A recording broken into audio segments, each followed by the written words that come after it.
ఆంధ్రాలో టీడీపీ ఓటమి ఖాయమని టీఆర్ఎస్ వర్కింగ్ ప్రెసిడెంట్ కేటీఆర్ జోస్యం చెప్పారు.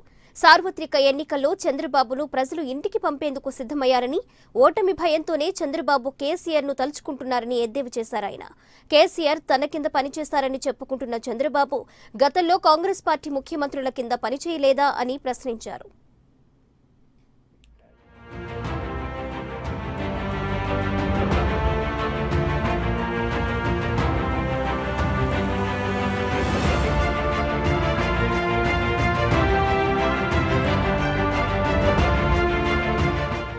చంద్రబాబుకు రిటర్న్ గిఫ్ట్ ఇస్తామని పదే పదే చెబుతున్న టీఆర్ఎస్ అధినేత కేసీఆర్ స్వయంగా ఏపీ రాజకీయాల్లో పాల్గొనకపోయినా ఏపీలోని రాజకీయ పార్టీలతో చేతులు కలుపుతారనే ప్రచారం జరిగింది. అయితే ఈ నేపథ్యంలో ఏపీ రాజకీయాలపై ఆ పార్టీ నేత కేటీఆర్ సంచలన వ్యాఖ్యలు చేశారు. ఏపీ రాజకీయాల్లో తమ పాత్ర ఏమీ ఉండదని కేటీఆర్ స్పష్టం చేశారు. తెలంగాణ కేంద్రంగా పనిచేస్తున్న తమ పార్టీ ఏపీలో అడుగుపెట్టాలన్న ఆలోచన చేయడం లేదని కేటీఆర్ అన్నారు.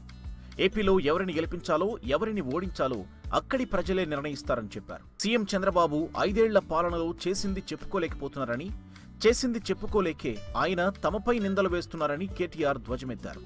ఏప్రిల్ 11 తర్వాత మేము రిటర్న్ గిఫ్ట్ ఇచ్చామా లేదా అన్నది తెలుస్తుందని కేటీఆర్ చెప్పారు.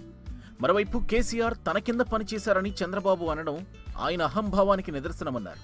టీడీపీ కేసీఆర్ మధ్య పోరుగా ఏపీ ఎన్నికలను చిత్రీకరించాలని చంద్రబాబు ప్రయత్నించడం చాలా విచిత్రంగా ఉందన్నారు.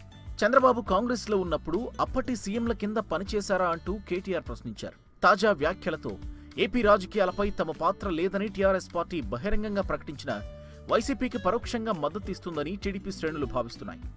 ఏది ఏమైనా రిటర్న్ గిఫ్ట్ అనేది ఎన్నికల ఫలితాల వరకు వేచి చూడాల్సిందే.